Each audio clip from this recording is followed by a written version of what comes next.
Hi everyone, how you doing? Thanks for tuning in to the One Story Podcast. Before we begin today's episode, I just wanted to give a disclaimer that there is some adult content on this, drug references and different things. So parents, if you do share this with your kids, use discretion. You can listen first or whatever you want to do, but we wanted to give you a heads up on that. So thanks, and here we go. We are the One Story Podcast. We believe in the power of a story. Everyone has a story, and that story is meaningful. Your story can make a difference. Your story can inspire others. Your story is important. At the same time, ultimately, everyone's story is a part of one story, the big God story. It's not what you said. You're not who you said you were. When are you alone? When will you come back home? Yo, what's up? What's cracking? This is the One Story Podcast. One Story Cholos coming at you live. I'm Via, and I'm here with Labrie. What's up, player? We're doing good tonight. You hear Nick Ruiz on the mic. What's up? Giving some good laughs right there. Yep. What's going on, Nick? What's up? What's going on? We're just having a good Friday night. Happy Friday. Happy to have you on the show to hear your story. Before we get into this, though, we got a special announcement. We'd like to congratulate Mr. Isaac Labrija and his wife, Wayna, for a 10-year anniversary, wedding anniversary. Happy anniversary. Remember what the fudge? Yeah, man. I mean, in all seriousness, congratulations. That's a big Appreciate mark. it. That's a big milestone. Yep. Congrats. I know me and her were tripping. We were talking about it. We're like, I can't believe it's already been 10 years. 10 years. Well, we've been dating since we were 19. Mhm. Drew, you've been through the beginnings. You started it at the beginning of the timeline. So you remember everything, like, us just being crazy teenagers. Yeah. And Crazy. Let me tell you. Yeah. But it's just the journey, we were pretty much grew up together. Yeah, it's pretty and, cool. And 4 pregnancies, 3 kids later, Mm-hmm. all just everything, Everything in between. all the houses, Yeah. moving and just everything. And just now it's just awesome to think that, like, at 10 years, I feel like, we've kind of got to figure it out, like, yeah. At least I mean, you're in a groove. yeah, there you go. Not that we have it Yeah. figured out completely. But 10 years, man, that's a lot. It's a lot on your belt. And I think because I was asking her, like, what'd you learn? What have you learned? And then she asked me the same thing. And the one thing I did learn was how to love her better, because, and then only through God. Yeah. Because the way God loves us unconditionally, and I was able to understand that, and then give that to her in return. And just there's nothing that she needs to do to earn my love. I just love her. It's my wife. And So what did she tell you? What What did she learn? She learned that she should have married someone else. Things would have been a lot better. But no, love you, Wayna, my beautiful wife. So Congratulations. Thank you. Congratulations, guys. Yeah, man. No, it's beautiful. Something that, I look up to you for. Maybe the one of the only things. No, but it's cool because, Abby and I, we're working up Only to has been married 4 years. Will be this Okay. year. So we're just little Yeah. babies in it. So Well, if you need any advice, I can direct you to some people that Yeah. can help you out. I know some people. I'm divorced, so. Ask Nick. He'll help you out. I Show all you the what ins not to and do. outs. Yeah, right. So before we get into Nick's story, I was thinking about just the podcast in general of what we're able to do here. And we're at episode 22, which is kind of crazy to think that we've already done. This is going to be our 22nd episode. So we And- need your money. That's just Yeah. what we're. I guess we're going to cut to the chase. No, but just the fact that we get to do this and to glorify God and to put Amen. God and Jesus on Amen. display of what he does for people and how he can change them and bring them out of some crazy situations. And everybody has their own story. And like we say in the tagline, if you want to call it, everyone's story is important Yeah. and it's meaningful. Yeah. And I'm encouraged. I think about, like, when I thought of the idea of doing something like this, the podcast, back when I was in Utah, before we even were talking, just the idea of testimonies and With the Mormons or what? yeah, exactly. He actually wanted to get the Mormon story. Yeah. How many wives they got? No. But the stories that when you hear a testimony yeah. at church, like you don't hear it that often, like at a church service, someone coming up and maybe some churches are different, but at least what I was used to, it was very few and far between. But when you did hear it, it's just like, it was just cool and encouraging. And you have that sense of, and we've talked about this, like, and there's that hashtag Me Too, which is, a cool, just the meaning behind that. Like anybody that's been in a certain situation and you hear someone telling their story. Not alone. Exactly. You're not alone. It's like, yeah, me too. Like, and that's what I'm going through, or I've been through it. And that's what this thing is. And that's important to know that you're not alone, because I think when you think you're alone, you feel shame. And then when you feel shame, you start to, kind of hide in that shame and suffer in that. And you're like suffering alone. And that's just everything that God, and something that God doesn't want from us. He wants us, to help each other. And we talked about it. I forget when, We've but talked like, about it a lot. how, being, bearing the cross with each other, and helping each other out. I talked about, Simon bearing the cross with Jesus when he was, Jesus was taking the cross to Calvary. I mean, with any kind of problems we have, we need to share with our, people that we trust and people that have the same values or perspective, or people we respect, and try to do life together. And that's what's great about the show is we get to do that and hear it on a weekly basis. I'm telling you, I feel privileged. It's just that we're front row, Yeah. Because I think it's hard to say what people hear on the other end when they're listening to the recording. Right, yeah. But us, we get to see the person, right? We could see the emotions that people are going through while they're telling their story. And it's just, it's powerful. I love it. So, I just wanted to point that out. And I'd been thinking about that the past couple of weeks. But without further ado, let's get into Mr. Nick Ruiz, the real Ruiz here. And if that name sounds familiar, this is Tim Ruiz's older brother. I don't remember one Tim's of them episode. Yeah, I think it was 9. Yeah. Okay, but Nick was the one that we really wanted to get on first. 8. I think it was 8. Just kidding. Love you, Tim. But yeah, man, let's. What do you mean? He never returned my text. What's up, Tim? Text him. Hey, what's up, Tim? You messing up already, man. I'm busy. So yeah, man, what's your story? Where does it start? Well, you guys know me. I'm Nick. Sick Nick. Nah, I was playing. That was my own nickname. Is that your gangster name? Yeah, that's my gangster name right there. Yeah, with the capital G. Nah, yeah, my name is Nick Ruiz. Hi, everybody. You guys heard my brother Tim's story. Yeah, he's a little different. He grew up a little different than I grew up. Growing up as a kid, I didn't really have a normal childhood, if I would say. But I experienced the best of both worlds as far as the love of God, and as far as the things of this world, as far as the street life and right, violence and crime and stuff like that. Growing up, people say I grew up in a household. Well, growing up, I didn't really have a household. You know what I mean? Most of my life, I bounced around from house to house, and due to my the way my father's situation was back then, I come from a family of a family tree of drug addicts and heroin addicts and meth addicts and alcoholics and. And this is beyond your father? Yes. It goes, it's like a generational curse that we always, there's always been like a black cloud over my family, and and you were telling me before the show, and this is kind of takes place in Ontario area? Well, you know what? My family actually, my dad's family actually comes from Ontario, and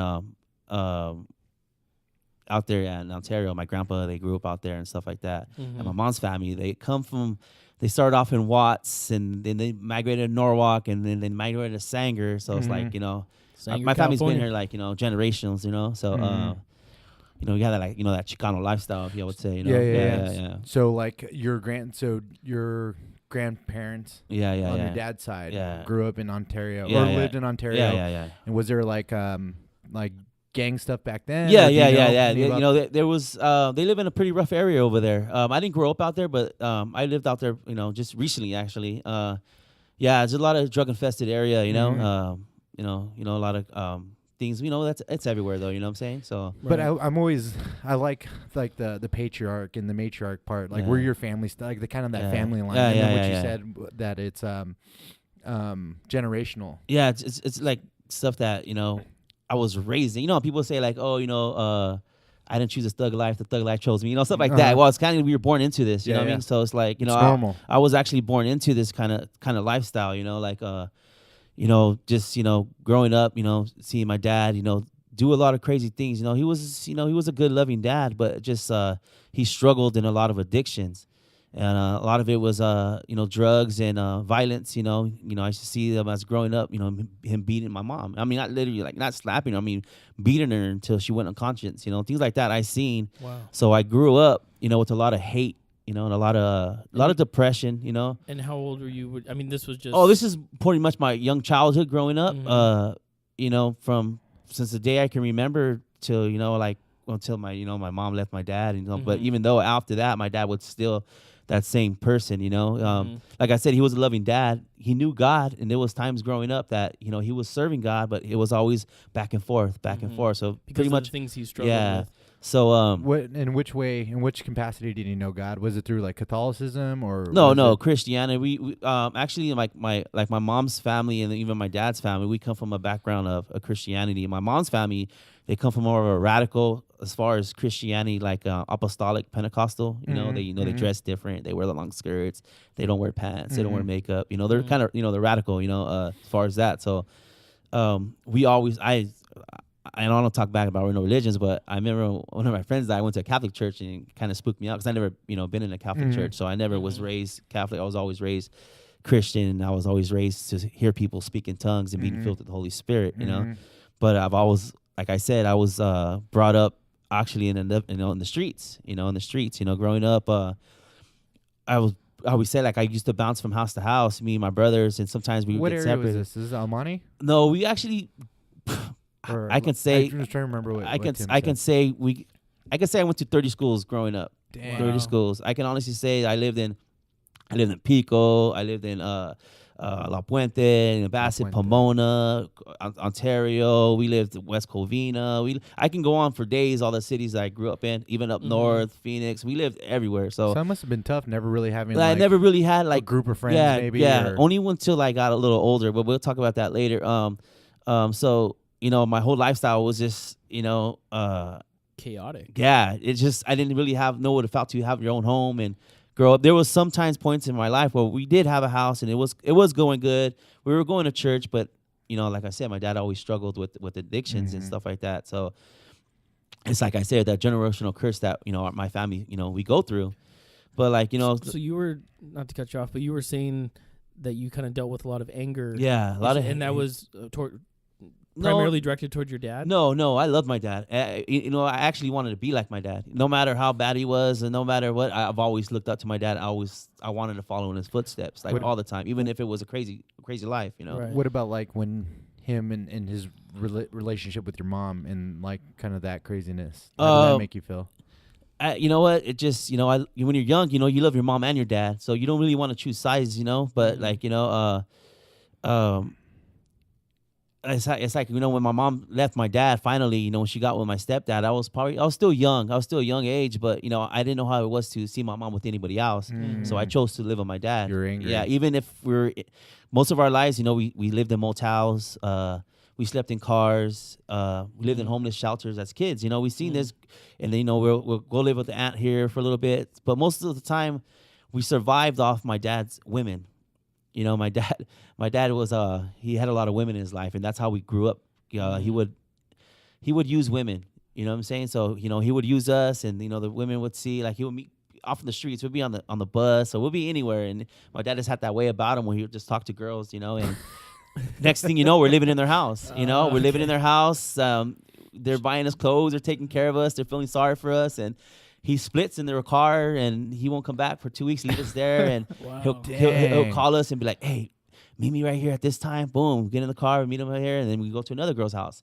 So it's like a lot of our lives we were like that. We're just bouncing around. And this is 4 of you, right? There's 5 of us, 5 boys. Wow. But most of the ones that witnessed all this was me and my 2 older brothers. We're all a year apart. And so how old are you around this time? I'm 50. I'm saying, I'm 34. I'll be 35 in July. No, around the time when you were bouncing around with. Oh man, I was. You know what?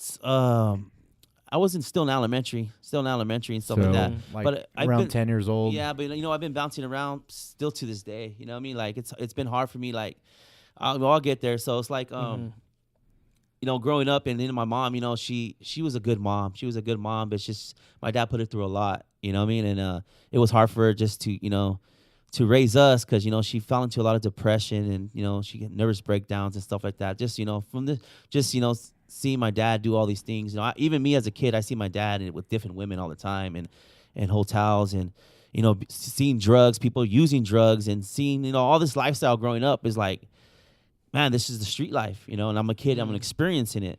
So when I got a little older, and when after we went through all that homelessness, and years and years of just of living that crazy childhood, even in school when I was young, I had a lot of hate. So anybody looked at me wrong. When I was growing up, as a kid in elementary, I wanted to shave my head.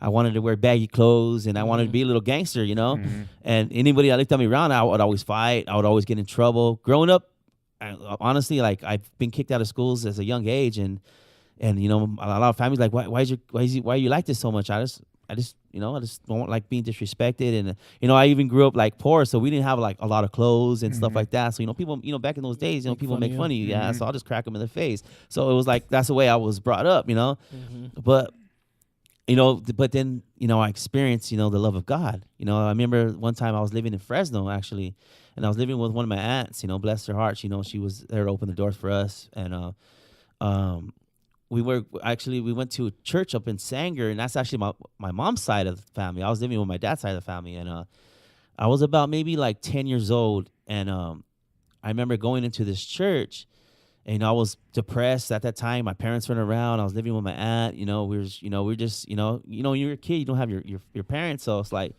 it hurts, Right. So I remember going into this church, and I remember seeing one of my distant cousins there. They were young kids too, and they were like, hey, you want to receive the Holy Spirit? I said, yeah, I guess, I didn't really know what it was. And I just remember lifting my hands up and being filled with the Holy Spirit.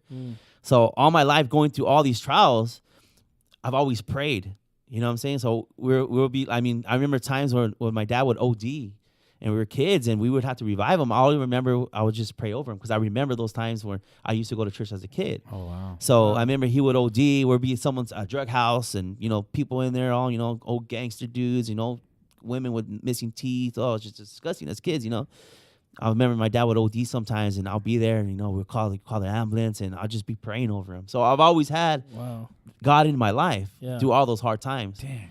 So growing up as a kid, when I got a little older, that's when we went to La Habra. I was about in 7th grade.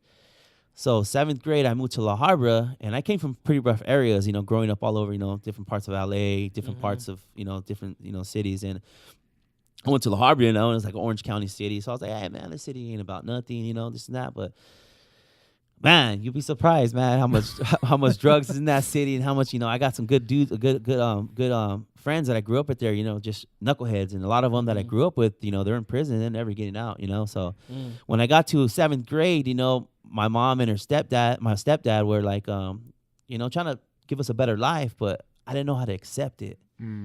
I just remember just always being the way I am, I'll go to school, and, I was getting kicked out. I remember going to continuation school in 7th grade with a bunch of high school kids, because, there was nowhere else to put me. And so, like, my mom didn't know what to do. So I'm just going to go live with my dad again. You know what I mean? And back to that same life, bouncing around. And so what was easy for me is how I got worse is there was drugs everywhere, not only where I grew up, but actually in my family. A lot of my, my uncles and my cousins were on drugs. You had access to it, basically. I've always had access to drugs, so I started doing drugs at a young age. So when I moved to La Habra, it was like a big party scene. We would go party, met a lot of friends there. We finally getting to a spot where we can grow up at. And start to develop. Like I started developing friendships and started meeting. And we lived in apartments where it was pretty much low income apartments where you live there low income, or you're on food stamps and stuff like that. What area in La Habra? It's on the west side. And I was like, it's like between like Imperial and Lambert. It's in these little houses, like apartments, buildings we lived in.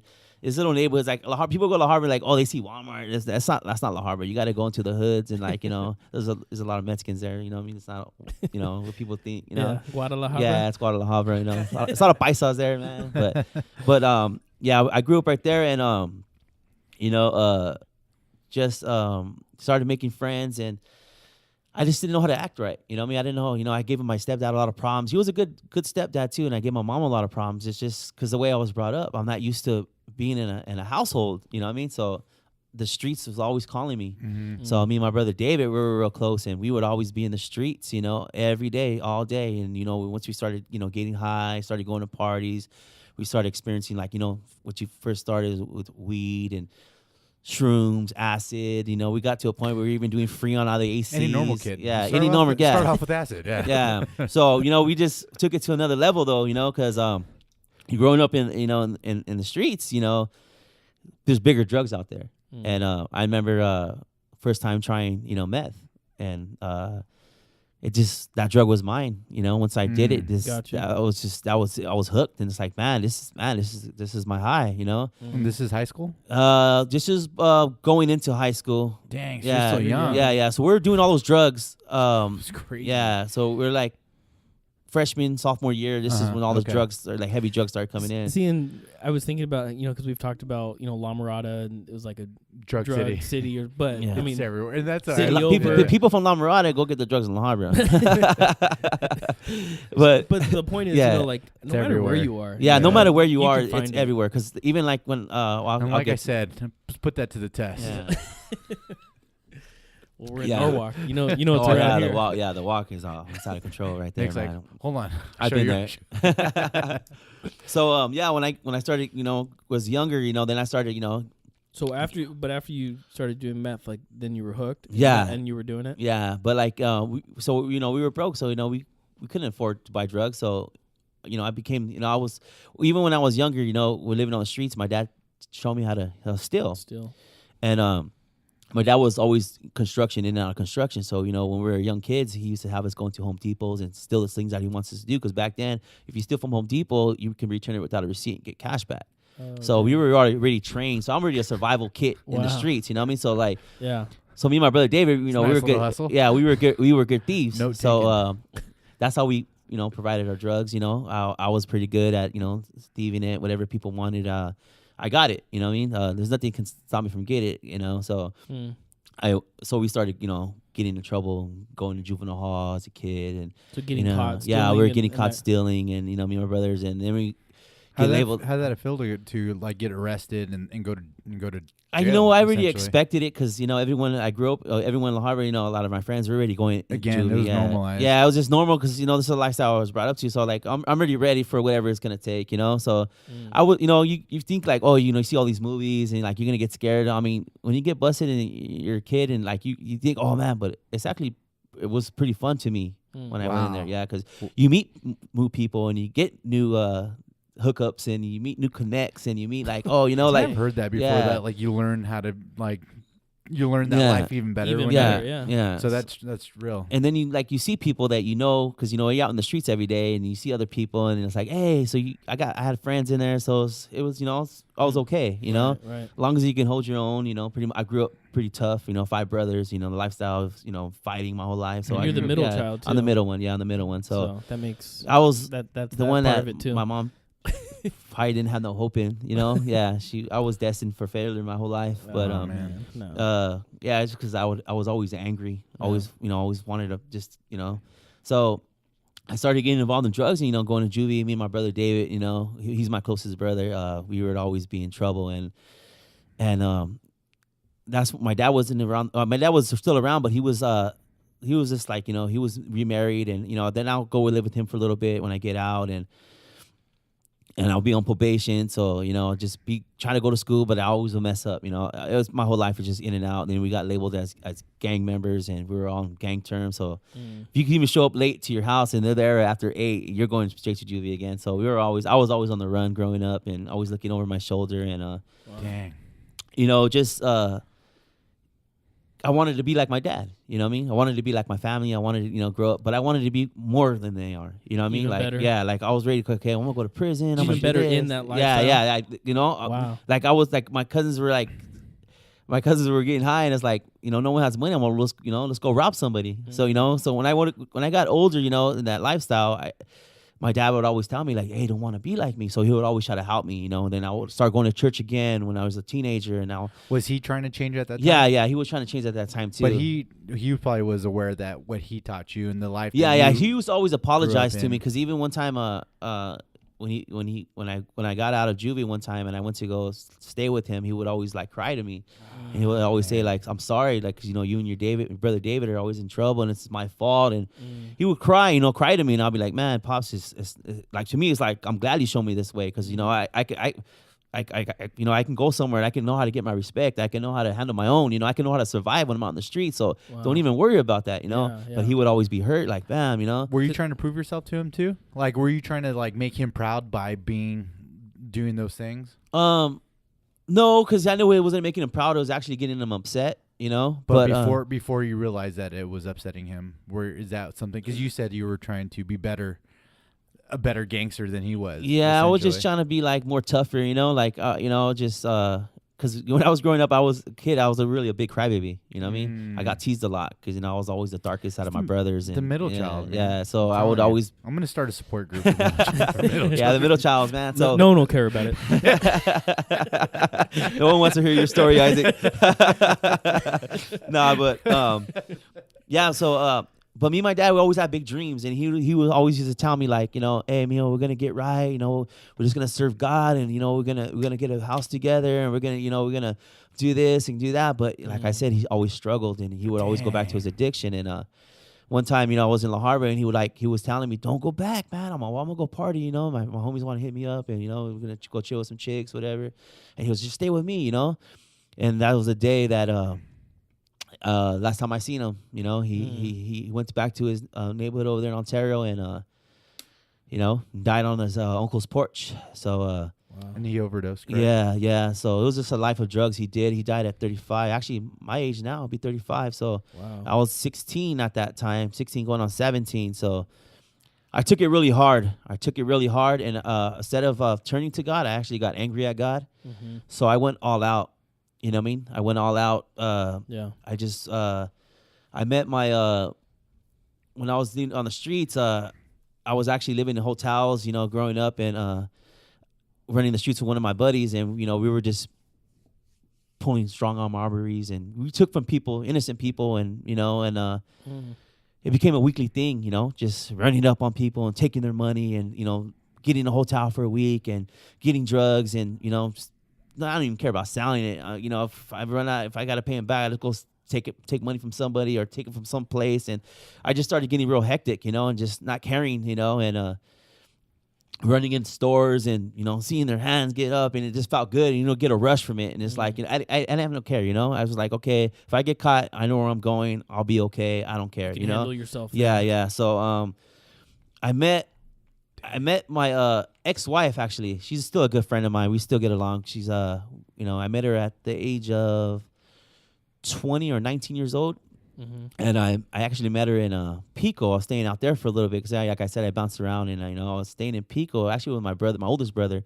But I was selling drugs out of his apartment. He was getting upset. So I met my ex-wife. She was in that drug life too, and so, she had nowhere to go. She was on the street. So it's like, cool, I got myself a Bonnie and Clyde kind of thing, cool. Right. And she looked a little different. She looked more like, white. She was more whitewashed. So it's like, cool, it gives me a different appearance, because, I'm dark, ghetto looking. So it's like, man, cool, I got someone, balance with. So, I've never wanted to be like my dad as far as, being violent to women and doing things. But when I got with her, we were living the streets together for a couple of years, and in and out of hotels, and I started being violent towards her. I started, beating her and hitting her, and I would feel bad, like, man, why I do this? But it's the anger I still have, it's just, I would feel bad. And I remember, like, man, I don't want to be like this. And, I remember I'll abuse her in front of my mom, and my mom would be like, man, you're sick in the head. You're just like your dad. Why are you going to be that way? Well, that's what you learned. Yeah. And it's like, I felt bad, but it's like, this is the only way I can express how, like, and, I put my ex-wife through a lot as far as when we were kids, you know, and then I got her pregnant and we were out in the streets, and I was like, man, what am I gonna do now? Like, so I never thought I'd ever get her pregnant. Right. So when I got her pregnant, I was like, That's oh, what all kids think. yeah. Not gonna happen to me. Yeah, so I was like, because she like, I go, the cool, you know what I mean? Like, she's not gonna get pregnant, so you know, I'm all for it. You know, I don't want no kids. I can't even handle myself. You know what I mean? So, we were on the streets together. I was teaching her the ropes, you know, of survival. You know, like, you know, sometimes you just got to get pretty much, you know, scandalous out here to survive. You know, so I said I ain't want to be sleeping on a park bench. You know what I mean? We're gonna get hotels. We're gonna do what we gotta do. So, but sometimes it takes drastic measures. You know, so I was teaching her, you know, things. You know, we were boosting, and you know, got into a little bit of fraud. And I didn't really like fraud, you know. So, but when you say boosting, is that stealing cars? No. I was surviving off that for a while, and then boosting's for boosting, another word yeah, for stealing. Yeah. I gotcha, So, but then it got to a point where I was getting tired of that little boosting stuff, so I started doing strong arms. You know, I started going to, like, you know, strip clubs in front of them before they entered in. I would rob them, you know, because that's where they come in with full cash. You know, you don't want to get nobody with credit cards. You don't want to get nobody, right. so you want to get all cash. So I would always do that, and you know, it's actually kind of smart. yeah. So. Did you do that with the gun? No, sometimes I did it just me, you know. I was maybe like $1.60. My eyeballs popping out of my socket. You know, a lot of people just gave it up. You know what I mean? Because, you know, I was up for 2 weeks. You were strung out. Yeah, so you know, you see somebody strung out, and it's like, you know, I just pretty much, you know, you have nothing to lose. You know, there was sometimes like when I would run into stores and stuff like that. You know, I would, you know, but to me, I'm not a killer. I wasn't a killer, and you know, I grew up with killers, but that wasn't me. You know. Wow. I just was trying to survive out there.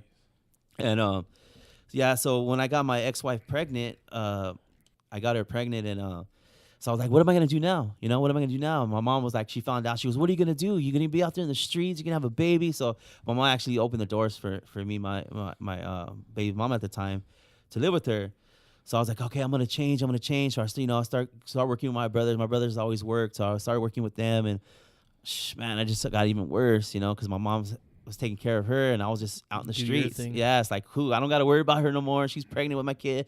My mom's letting her stay there, so I just ran amok, you know, and I just started, you know, getting busted and going in and out of jail, and it was like, I'm ready, you know, I was ready to face reality. Like, I mean, I'm probably gonna be in jail the rest of my life, you know, because the things that I'm doing, you know, I'm doing some bad things, and as soon as my baby was born, my oldest son, Nicky, that was like the most precious thing in my life at that time, you know. Like, man, just everything.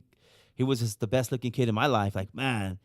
And you know, and I remember just doing drugs at the time, and I remember I'll come home and I'll play with them. I'll go in the restroom and start getting high, and back out on the streets. We're all over and over, you know. That's all I knew. Wow. So one day I just started doing a lot of bad things, and you know, investigations, cops, and they raided my mom's house, and you know, and they took my son. And that was probably like one of the worst days of my life when they took my baby boy. He was 1 year old at the time.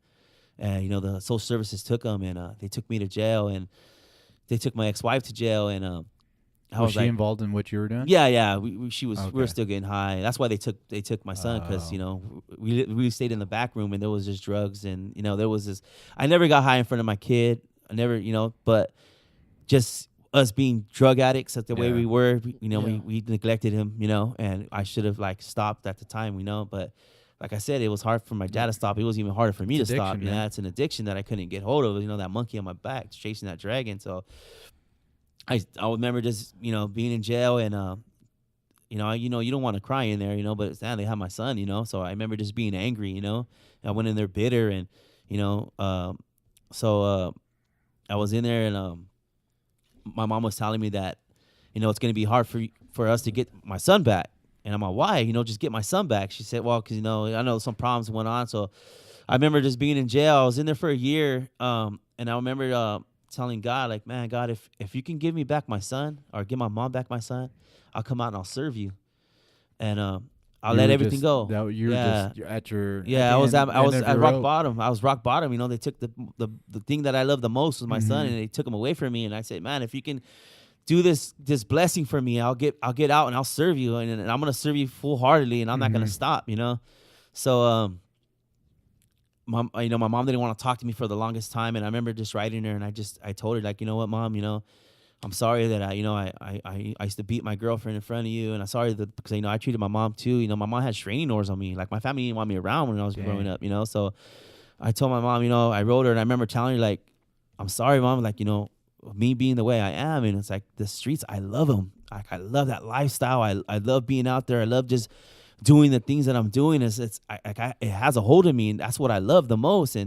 But I want to change for my son, and I'm gonna do it. And she wrote me back, and she told me, the things that you're telling me is what your dad used to tell me, and I never wanted none of my sons to grow up like your dad. And I just like took it like, man, dude, I gotta change, So God ended up blessing my mom with my son, and my mom was able to adopt him when I was incarcerated, and I got out. And I told my mom, so what are you going to do? I said, you know what? I'm going to get myself into a program because, I was court committed to go to a program when I get out. Because, I was facing some time. So it was like, if, you got to, do family court and all that, they worked out where I was be able to go to rehab. And how long were you in there? Where? Jail. I did a year in jail. So in the and you were jail. looking at more? Yeah, I was looking at more time because I've been busted in almost every county. I've been busted in IE County, Orange County, LA County, like growing up. So I had stuff all over. So when I did my time in Orange County, they actually took me to IE. For some reason, why they let me go. So when I got out, I told my mom, I'm gonna go straight to a program, and I have family that know about Victory Outreach. My uncle was a pastor of Victory Outreach and stuff like that. So I was like, my dad was, when he would do good, he would go to Victory Outreach. So that was a church that my dad went to as far as serving God. So I go, I'm gonna get myself in a home. So Victory Outreach, they have recovery homes, rehab homes that I went, and I remember the first week I was like, oh, I can't do this. It was so hard. It's so hard just to be there, staying put. I never stood put, but I go, okay, I got to do this for my son. What about the environment too? As far as what? Like, as far as like what they're trying to teach you and just the whole culture that's at Victory. Because I'm not quite sure. I've never been. Yeah. You know what? Victory Outreach, I can honestly say it's faith-based. It's not a Salvation Army. It's not one of these programs set like all these different. It's actually just biblical. Just pound Jesus and Jesus into your life. But you're able to accept that. Yeah, I mean, aside from the desire of wanting to be out in the streets, but like what was going on at Victory Out wasn't like you weren't like, this is weird. No, it was hard because it kind of feel like you're in there with a bunch of other street guys, fighting the same thing. People are kicking heroin, people kicking meth, and I'm kicking. I wasn't kicking, but I was like seeing everybody knowing this, and like I have always got that urge to get high, but I was like, I got to do this for my son, So Victory Outreach was hard. So I remember I was like, man, I got to go to court, and are you gonna be able to take me? Because they don't let you go out. You got to stay in there. It's like your first month you're locked down. So. I got to go to court in IE. So I went to, and I'm like, man, I got to find a way to get out of here. I don't want to be here. It's just so hard. So I went to IE, and I went with one of the counselors, and I was in San Bernardino court, and they were telling me, oh, yeah, you know what? We're going to send you upstate. You're going to prison for 16 months. Well, I said, well, I just did a year in the county over here. Is any way? And the guys, you know what? Is any way we can court commit them to Victory Outreach and this and that? They're like, oh, Victory Outreach, yeah, for sure, because they were all known in the court. Oh, wow. So I was like, man, dude, I got to go. Yeah, I didn't want to do that. So I ended up getting court committed there, and I was like, man, I got to be here now. And it was there where God began to tear all that ugliness out of my life. And I remember I would fight in there. I was always fighting in there. I was always arguing, getting in trouble. I was always, we have a lot of discipline things that we do, and I was always there. I had to wash all their dishes, and you got bums and homeless people that would go in there, and then you got to wash their dishes. It's like, oh man, you got people with Hep C in there. So I was like, man, this was hard for me. But I remember one time I was there, and the director of the home, he was my pastor. Later on, but he would say like, if your son wants to, if your mom wants to bring your son, man, it was there when my mom was bringing my son, where I was like, man, this is what I'm doing it for, my baby boy. And I remember going up on the pulpit, and they challenge you to do devotions and stuff like that. And I remember I just went up there and I just wept. I just kept crying and crying, and the power of the Holy Spirit just touched my life. Yeah, just touched my life, and man, God began to break all that ugliness out of my life and all that anger and that frustration. And I ended up staying in that home for close to 2 years. 2 years in that rehab, because I was able to get out and get my son back, but I wasn't ready. The social worker comes and goes, you know what? If you go back to your mom's house, you can get your son back. He can be yours again. But I was only in there for 6 months, and I was like, you know what? I can't. I'm not ready, because I know if I go back out there, I'm gonna want to get high again. I was not ready, so I ended up staying there for 2 years. And I remember the day I graduated that recovery home, like I said, I never graduated anything in my life. I never got an A in my life. I've always been a bad kid growing up. So when I graduated that home, all I did was cry, man. My mom was out. Man, God was just doing things in my life. I never thought anything. Wow. And, as soon as I graduated the home, I got the best job that I worked with one of the guys that I grew up with from the same neighborhood as me. He said, hey, if you graduate, you get a job. I never had a job in my life, ever. Yeah. I never knew how it was to pay rent, pay a bill. I didn't have to have a cell phone. I just was a street kid, So I was like 23 at that time, 24. And I started working. Yeah. So I was working there, and then my baby's mom, we weren't together, and she came back in my life, and I had the opportunity to go after I graduated home to help build a church in South LA in Huntington Park. So we ended up getting married and going out there, and the director of the home that was there, he ended up becoming my pastor, and we ended up 6 of us. Well, there's just 3 families. It was my family, my pastor's family, and my friend's family, and we started a church. That's Victor sick. out Huntington Park. We pioneered it, and Wow. it's a growing church now. Growing church. They're my family. What's up, VO? You guys still my family. Yes. But even though serving God, I still experienced a lot of struggles, and I ended up getting divorced from my ex-wife when I was serving God, and it was one of the, growing up and going through all that lifestyle that I went through. Nothing hurt me much more as that hurt me a lot, because it was her doing that what took place, but I wasn't a perfect husband either, but I was serving God faithfully, and you're thinking, well, I'm doing everything right now. And why this happens? Why does this happen? I had 2 other kids, and we were on our own spot. You had 3 kids? Yeah, I had 3 kids. Yeah, Oh, so wow. it was like, it was the best feeling. I come home from work, and I had my own spot, and I never had that in my life before. I never had my own home, So stability. So she did what she did, and I ended up leaving her, and I ended up falling back. I ended up falling back, and it was the worst 4 years of my life. I backslid, and I just. Did you go right back into that no, same world actually, that you were in? God still took away that. I fell a little bit, and I was messing around a little bit, but I knew better. So like I said, I was bouncing around, and last year, I was staying in Ontario, and last year I told my mom, I'm tired already, So I started going to her church with my brother's celebration, and man, God just has been doing great things in my life, and I just got back on track, and it's been a whole year since I've been there, and I just been giving God everything, just it feels good, and I'm just that anointing, and because even when I'm at my other church, I was there for 10 years actually in Victory Arch, and I was part of like core leadership there. So I was part of I was preaching, and I was teaching. I had my own Bible studies. I was doing the prayer ministry. I was all involved in church. So when I backslid, it was a hard fall. It was a hard fall, but Did you feel ashamed and not want to reach out to the brothers that you had that were helping you through this walk, and is that why you fell away? No, it just I was always, because when you backslide, as you're saying, I mean, yeah, but then you can just you can keep on going, Yeah, You yeah, have yeah. people there to support you, and at least we know that this is an issue. Then they're there to help you out. But I mean, I didn't go back to the street life, but I did go back to the things of the world. You know what I mean? I didn't go back to how I was. Did you stop going to church? I just stopped going to church. And it was hurtful because a lot of the people from I was family. I'm family with that church. Victory Arch. So it was hurtful. They they got hurt, and it was like they understood, like, man, Nick, we know you went through a lot. You've been going through a lot your whole life, and now it's just like there's no going back for me. You know what I mean? During that time, what was your relationship with God? As far as when? Like when you left Victory at that time, when you were separated from the church and up until finding celebration, what was going on spiritually? It's just I was battling.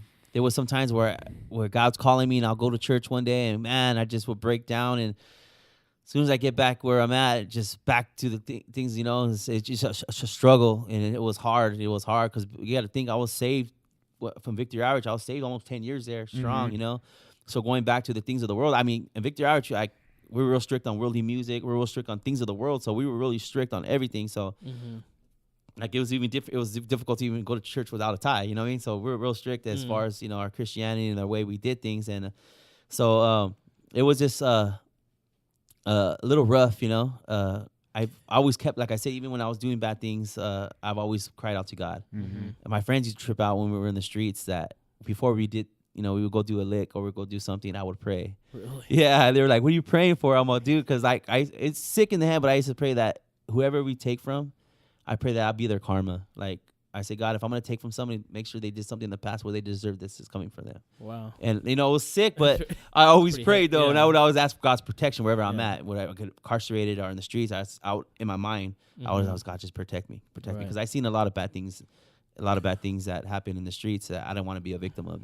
Well, it sounds like even though through all the stuff you were doing and how down and dirty you got, like there was still protection. Oh, I mean, I could imagine there. You know what? You could have ended up dead, OD'd, just in prison for life. You know, like drugs. Like I did a lot of drugs, and sometimes I flipped out on them, and I could have lost my mind too. I flipped out on drugs, and I was up for too long, and God always had His hand upon me. And then when I was going through those times of losing my mind, I've always cried out to God. And I always had God in my heart, and what I want to thank God, He's always gave me chances. No matter how much I sin, no matter how much He gave me chances. I don't even deserve to even share my testimony. I don't even deserve to be here. Because for God being for me all those times, I should be in prison right now. I should be dead. I don't know where I'll be, but I shouldn't be where I'm at right now. I'm not where I want to be, but I'm glad I'm not where I was, And I think just being in the presence of God is all we need. Yeah. When Jesus told His disciples to go out into different areas to tell them about Himself, He said, and they asked, "What do we need?" As we go out, and He goes, "You whatever you clothes in your back is all you need. Everything else will be given to you." And so it's where you're at right now. Yeah. The fact that you're back in church and that you're telling your story. That's you're proclaiming that God is everything that's good. Yeah, because I'm a walking miracle, and I know how God has a great calling on my life, and I know through these trials and all this that I went through, I'm gonna be used by God, and I'm just sure. and then just the beginning, just the beginning, but God's gonna do great things in my life, and I'm just grateful for that, And you have a relationship with your kids. Oh You yeah, see your yeah, kids, all right? the time. Yeah, even like my ex-wife, we go to baseball practice. We sit together. We're good friends. I mean, even that in itself is, the grace of God that He has on your life, for as crazy and chaotic your childhood was, and what you had to witness with your dad and your mom, and for you to be a father and a good father to your kids, which I'm sure you'd say you're not perfect, but to break that cycle, is everything, and God will give you the strength to do that. And that's one thing that God showed me, is that God's gonna use me to break my generational curse in my family. Yeah, it's got to stop somewhere. Yeah, that's so awesome. and I even told my mom, you know what? I tell the people at church, I'm like, I thank God now because He's using me to break this generational curse that's been in my family for generations, and it's gonna stop. I think to that, like you had said that you were a bad kid. I don't think you're a bad kid. I think you didn't know any better. You know what I mean? That was the life you knew. That was the life you grew up in, and it sounded like you really loved your father and you looked up to him. You were trying to. To me, it sounds like you were just trying to. You were trying to be like him. Yeah. You're trying to be like he was your hero. Yeah. He was the guy that loved you. Yeah. And you were trying to please him. Yeah. Did you feel any kind of guilt when he died? No. You know what? Just I just felt sorry for him. Okay. Because I don't know where he went. You know what I'm saying? He went to heaven. You knew God. But you know what I'm saying? It's just something you don't want to. You knew God, but it's something that you don't want to ever. I don't ever want to go through that. I know we serve a God of. I know we serve a God of love and compassion, and I hope and I pray to God. He called out to him at the time, but it's just having that if what I mean. And this is being reality here. It's like he was. Yeah. But I and you said that about you said something, but it was you're always saved. Like you were questioning your salvation, and we're supposed to repent and all that stuff, but you're always saved. You at some point you accepted God into your life. Yeah. And it says in John 4, it talks about that God His love is unwavering, never ending. Yeah. His grace is, He loves us. He does not. here to condemn us or anything like that. And you're saved, man. Yeah, you know, And it's just about. And it yeah. sounds like you have a lot of wisdom as far as Yeah. like knowing when you're not doing things to his liking. Yeah. So it sounds like you know a lot. You're trying to be, Yeah. you're being a good father. You're Oh, trying yeah, to yeah. do things different than what your dad did. Man, that's amazing. Like you said, amazing that you got through all that to be Yeah. here sitting with us today. Yeah. Man, I honestly can't even wrap my head around it. Yeah, because I even like a lot of friends I grew up with, they're never gonna see the light of day, and some of them even like ain't around no more as far as living, and Right. just it's just a lifestyle that that's my heart. My heart now is to go out to the streets and to go out there and reach those kids that were just lost as I was lost, and even worse, and that's what I want to devote my life to is Right. to reach those young troubled youth. Mm-hmm. And I'm not talking about I'm talking about the rough kids, the ones that are out there, in the streets, there's Not the bad kids, yeah, the the rough rough kids, Really bad ones. yeah, because you get the little spoiled little bad kids, but no, I'm talking about those ones that That was me and Well, Drew. Yeah. I probably would have took you guys' lunch. No, Yeah, no, Pipsqueaks. hey, for sure. Yeah. When you were talking about that, I was like, dang, I totally would have got punked. No, well, but what would we don't know who's going to be listening to this, when it comes out or years from now or however. This is Mhm. going to Yeah, be out there. really. It's a podcast. If there's someone that's listening, young kid that maybe, it sounds like you didn't have a lot of choice. Like this is what was on your plate, and you decided to go that route and live Yeah. the streets. But what would you say to someone listening that was in that might have been similar in your shoes? well, I want to say that we do have a choice. We do have a choice, but a lot of us times we choose the things of the flesh, and I know it can be hard, for kids, and those of you that might be struggling with. I went struggling when I was a kid, but just got to turn to God. You got to let all that thing go and just turn to God. Even like for your mothers out there that you might have troubled kids, don't give up, because my mom, my grandmas, they never gave up on me. They always prayed for me, and I'm a living testimony of that. It's hard, but it's gonna get you nowhere. The things are, the enemy wants to destroy you, and he comes to kill, steal, and destroy, and that's what he's gonna do. Yeah.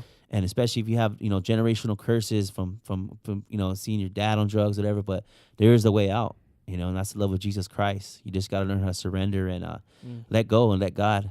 Amen. Let go and let God, and let God take full control. It's not gonna be easy, but it's gonna be the best thing you ever did. And there's a way. There's And there's a another way. And there's another way. And it's going to be a battle, but we already have the victory. We already Amen. have the victory. The battle's been won, so Amen. we got to live by that. Yeah. Wow, Nick, thank you so much. Hey, dude. thank you guys, I man. appreciate it. Yeah, you guys are all right. You guys are all right. I was praying before the show, and I was just like asking God to give me a verse or thinking about a verse, and I wrote down 2 Corinthians 5:17. New creation. And therefore, if anyone is in Christ, the new creation has come, the old has gone, and the new is here. And that's you, man. Yeah. Like, you're Amen. new Yeah. in Christ. Yeah, like yeah. your checkered past, everything in your past, it's gone. Yeah. Now you can live in the new creation that Christ has given you. Yeah, and I can impart it in my kids. Right. Yeah. And I'm raising my kids in the things of God. Exactly. I pray with them every day. Even though I only get them on the weekends, every day I call them in the morning, pray their day before they go to bed. I pray with them. That's what Take they're them to gonna church. know. Yeah, that's their all life. they know. That's That's all they awesome. know. So, Amen. Yeah, that's beautiful. Yeah. That's beautiful. I Yeah. love that. man, I thank you guys for having me on the show, man, Yeah. on your podcast. Thank you. I didn't think it was gonna be like this, but it's pretty cool, man. Yeah, I feel like I was a freestyle on this mic right here and Go everything. for it. I told you, go for For it. sure. No, I don't be freestyling, man. But Drew's gonna start hitting it. Yo, check it. Wait, don't tell me that was your beatbox.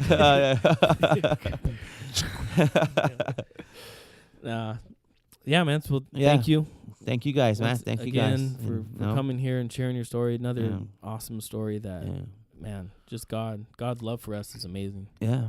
What He'll pull us out of. Yeah. Yeah, God's right now. My heart's just going out to you, Yeah. and just kind of, I don't know. I just think about you as a kid and going through that, and not. I just can't imagine through Yeah. all the pain and because you said you were hurting. You Yeah. know that you felt lonely Yeah. and it just But sucks because yeah. you're a kid. Yeah. You have no control of your Yeah. life, and you were trying to take control because there was no Yeah. there was no stability. Yeah. And it just hurts because you're not the only one. Again, Yeah. going back to what we talked about in the beginning, it's like you're not alone. There's other people and who you want to help. They're Yeah. suffering, and it just hurts. It hurts my heart, man. It Yeah. bums me out to sit here with you and knowing that you went through all that. Yeah. You know. But you and know what? Like I said, like that's what made me who I am today. I'm strong in God because of the stuff I went through. You It know? sounds like you're on fire. Yeah, you know? yeah, like yeah. you know the capabilities of God, Yeah. which is what this show is about. We're trying to show, like, let people know that how real God is. That it's not a book of stories that talks about a fairy tale of a man that gave his life. No, that really happened. Yeah. And he still lives, through the Holy Spirit. He's with us, and you'll know it if you really want to know. Yeah. I always say, if you really want to know, ask God to reveal himself to you, and you will. So, and it sounds like you've experienced them probably more than, a lot of us have. Yeah. I mean, I hope so. Yeah. Well, that's how you got out of the dark. Yeah. You know? I was in the dark. 'Cause you were. Yeah, I was in the dark, man, for a long time, and I'm glad I'm where I'm at today. Thank God. Yeah, Man. yeah. It's awesome. Yeah, but good show, guys. Good show. Good show. Thank you. Yeah. Thank you for being on. Yeah. I didn't want to do it either, and I was like, but then she was I like, know. yeah, you know what? Yeah, I'll do it because you know what? I'm doing this to help others. If there's, Exactly. and I prayed before It's I not come, and I was about like, you know what, us, God, if I share my testimony and I share it, and I hope there's somebody out there that's going through the same thing, that knowing that there's hope. There's hope out there, and that's Jesus Christ. And again, you're telling, it's your story, but you're telling his story. Yeah, It's the way he worked through you. the big God story. That's right. Yeah, I like that, huh? Yeah. All right. Well, and on that note, we want to hear your story if you're listening. Like Nick was saying, he was a little reluctant. We worked together, so I was bugging him. I was, hey, you're gonna do it. This is the date, and then he was all for it. But like he's saying, it's not about him. It's not to glorify his life or even that thug life, you want to call it. Yeah. But it's Thug life? just to show, where he came from and what God pulled him out of and saved him from. But you that's listening, let us know if you want to share your story, because it's important, like we say, and they're all everybody's story is different, and it share can affect share people. his story. If you know anybody, you should be. Yeah. Not that you should be, but please share this podcast with a friend, anybody, even if they're not a believer. Just step out of your comfort zone and say, "Hey, I know check this thing out. the greatest show of all time. You'll enjoy it." Yeah, and that's the thing too, because the circle of influence we have, we wanted to grow bigger so that other people can hear this, and not about us, about God and Well, his that's story. all we're trying to do is expand the kingdom. Yeah. The Great Commission is what we say. So reach out to us on Facebook, One Story Podcast, or Instagram, One Story Podcast, and you can always email us at onestorypodcast@gmail.com. Look us both up on the social media fronts, and I think that's everything. Thanks again for listening. Open your eyes, listen closely, soften your heart, and ask God to reveal himself.